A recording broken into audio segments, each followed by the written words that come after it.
جس کے ملا عرب ہوتے تھے۔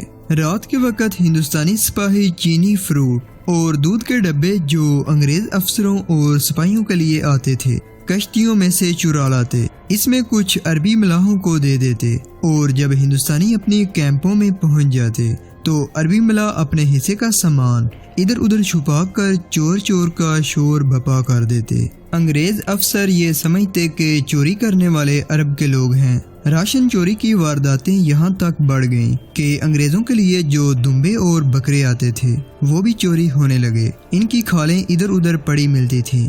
راشن چوری کی وارداتیں اور ہندوستانی فوج کی ناگفتہ حالت ایسے عروج پر پہنچ گئی کہ برطانیہ تک رپورٹ گئی۔ محکمہ جنگ نے ایک کمیشن بھیجا جس نے فرنٹ پر جا کر اپنی آنکھوں تمام کوائف کا مشاہدہ کیا۔ تب ہندوستانی فوج کی قسمت کھلی۔ معلوم ہوا کہ کاغذات میں ہندوستانی سپاہیوں کو نہایت اچھا راشن اور دیگر سامان ملتا تھا، مگر عملاً فاقہ کشی تھی۔ کمیشن کی رپورٹ پر ہندوستانیوں کو مکمل اور صحیح راشن اور اچھی وردی ملنے لگی۔ عراق فرنٹ کی اس وقت کیفیت یہ تھی کہ ترکوں نے انور پاشا کی کمان میں انگریزوں کے جنرل ٹاؤن سینڈ کو سلیمان پاک میں شکست دے کر پسپا کیا اور اب اسے کوت الامارہ میں محصور کر رکھا تھا۔ ناصریہ میں ہماری فورس کا کمانڈر جنرل گورنج تھا۔ اسے حکم ملا کہ کوت الامارہ میں ترکوں پر حملہ کر کے جنرل ٹاؤن سینڈ اور اس کی فورس کو محاصرے سے نکالا جائے۔ میرے رسالے کو حکم دیا گیا کہ ناصریہ کے گرد 25 میل کے دائرے میں دیکھ بھال کی جائے اور دشمن کی پوزیشن، عزائم اور تیاریوں کی معلومات فراہم کی جائے۔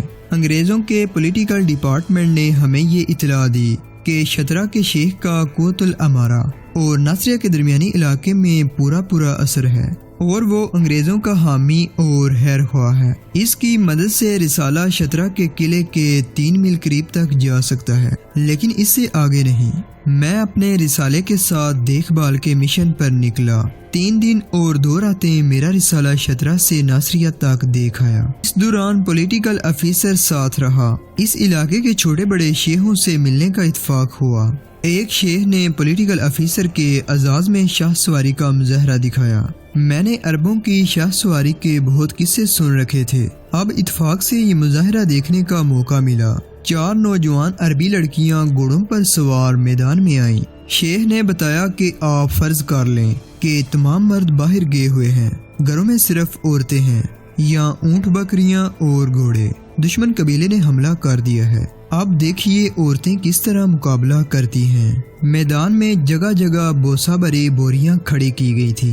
4 نوجوان لڑکیوں نے سر پٹ گھوڑے دوڑائے۔ ان کے ہاتھوں میں رائفلیں تھی، کسی نے تلوار منہ میں پکڑ رکھی تھی اور کسی نے کمر سے باندھ رکھی تھی۔ لڑکیاں گھوڑوں کو پوری رفتار سے دوڑاتی، دائیں بائیں گھماتی، بوریوں پر فائر کرتی تھی۔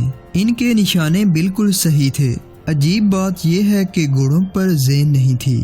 لڑکیاں ننگی پیٹھ پر سوار تھیں اور وہ گھوڑوں کی پیٹھ کو ٹانگوں میں دبا کر کنٹرول کرتی تھی۔ شیخ کے سامنے آ کر لڑکیاں بھاگتے گھوڑوں سے کود آئیں اور گھوڑے اپنے آپ رک گئے۔ میں اپنے آپ کو شاہ سوار کہلانے میں حق بجانب ہوں۔ یہ تو میرا آبائی فن تھا۔ پھر عمر کا ایک بڑا حصہ جنگی شاہ سواری میں گزرا، مگر میں عربی لڑکیوں کی شاہ سواری سے بہت متاثر ہوا۔ پولیٹیکل ایجنٹ نے ان عربوں کے دوستانہ سلوک سے متاثر ہو کر جنرل گورنج کو وثوق سے کہہ دیا کہ پیش قدمی کے حالات سازگار ہیں۔ چنانچہ میرے رسالے کو نمبر 12 بریگیڈ کو نمبر 30 ماؤنٹیں، توپ خانے اور گھوڑوں کے توپ خانے کو پیش قدمی کا حکم ملا۔ ہم نے شیخ شترا کے قلعے سے 4 میل کے فاصلے پر قیام کیا۔ یہ جگہ ناصریہ سے 13 میل دور تھی، مگر یہ علاقہ 7 سے 9 فٹ گہرے، برساتی نالوں اور 30 سے 40 فٹ تک اونچے ٹیلوں اور ہاردار جھاڑیوں کی وجہ سے دشوار گزار تھا، اور وہاں 7 میل قطر کی ایک جھیل بھی تھی جو مرغابیوں سے اٹی رہتی تھی۔ دوسرے دن جنرل گورنج پولیٹیکل افیسر کے ساتھ شترا کے شیخ سے ملنے گیا۔ اس کی حفاظت کے لیے کچھ پیادہ کمپنیاں ساتھ گئیں۔ میرا ٹروپ 32 گھوڑے بھی ساتھ تھا۔ شیخ چاند اور شیخوں کے ساتھ ہمارے جرنیل کے استقبال کے لیے قلعے کے دروازے میں آیا۔ پیادہ کمپنیاں باہر کھڑی رہیں، البتہ میرے رسالے کو اندر جانے کی اجازت مل گئی۔ یہ درمیانہ سائز کا قلعہ تھا۔ اس کے گرد جو دیوار تھی وہ 12 فٹ اونچی تھی۔ ان دیواروں کے اوپر چھوٹے چھوٹے مینار اور دیوار میں فائر کرنے کے لیے سوراخ تھے۔ اندر شیخ کا مضبوط قلعہ تھا۔ جنرل گورنج کی خاطر مدارت کی گئی۔ تھوڑی دیر بعد اسے شیخ نے دروازے تک ساتھ جا کر الوداع کیا۔ جتنی دیر ہمارا جرنیل اندر رہا میں قلعے اور اس کی ساخت اور دیگر کوائف کا جائزہ لیتا رہا۔ مجھے بالکل علم نہ تھا کہ یہ جائزہ مجھے چند دنوں بعد ہی کتنا اہم فائدہ دے گا اور یہ قلعہ میری سپاہیانہ زندگی کا سنگ میل بن جائے گا۔ شیخ شترا نے بڑے اتفاق سے جنرل گورنج کو رخصت کیا۔ پیادہ اور سوار حفاظتی دستے چل پڑے۔ شیخ قلعے کے اندر چلا گیا اور دروازہ بند ہو گیا۔ میں نے دیکھا کہ قلعے کے میناروں پر جو عربی سنتری کھڑے تھے وہ سر سے عبایا اتار کر سر کے اوپر گول دائرے میں لہرا رہے تھے۔ اندرونی قلعے کی چھت پر بھی مجھے کچھ آدمی اسی طرح عبائے لہراتے نظر آئے۔ میں سمجھا کہ یہ ہمیں الوداع کہنے کا ایک انداز ہوگا، مگر اچانک ہم پر ہر طرف سے فائر ہونے لگا۔ دھماکوں کی آوازوں سے اندازہ ہوتا تھا کہ گولیاں دور سے فائر ہو رہی ہیں۔ جنرل گورنج نے ہمیں تیز چلنے کا حکم دیا۔ ہم نے گھوڑوں کو ایڑی لگائیں اور قلعے سے دور آ گئے، مگر ہمیں بہت جلدی احساس ہو گیا کہ ہم گھیرے میں آ گئے ہیں اور اس سے زندہ نکلنا شاید ممکن نہ ہو۔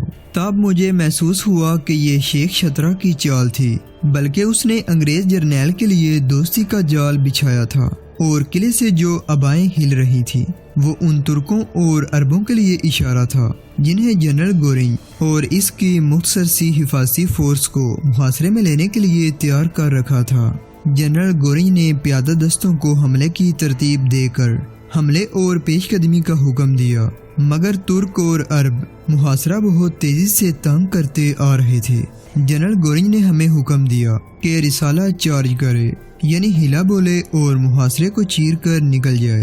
میں نے اپنے ٹروپ کو 3 حصوں میں تقسیم کر کے حکم دیا کہ 3 مختلف جگہوں پر ہلا بولے اور محاصرے سے نکل کر کسی ایک مقام پر اکٹھے ہو جائیں۔ محاصرے کی نوعیت اور شدت کو دیکھ کر میں نے اندازہ کر لیا تھا کہ میرے کتنے سوار محاصرے سے نکل کر میرے اگلے حکم کے لیے اکٹھے ہو سکیں گے۔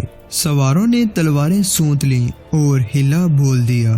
میرے ساتھ اب بمشکل 10-11 سوار رہ گئے تھے۔ میں نے کئی ایک سواروں کو گھوڑوں سے گرتے دیکھا۔ وہ گولیوں کی بچھاڑوں میں جا رہے تھے۔ ہمیں اپنے توپ خانے کی بروقت مدد مل گئی تھی۔ گولہ باری انہی مقامات پر کی گئی جہاں سوار ہلا بولنے جا رہے تھے۔ اس سے بہت مدد ملی اور ہم گھیرے سے نکل آئے، لیکن صورتحال بڑی ہی خطرناک تھی۔ یہ محاصرہ بڑے حملے کا پیش خیمہ تھا۔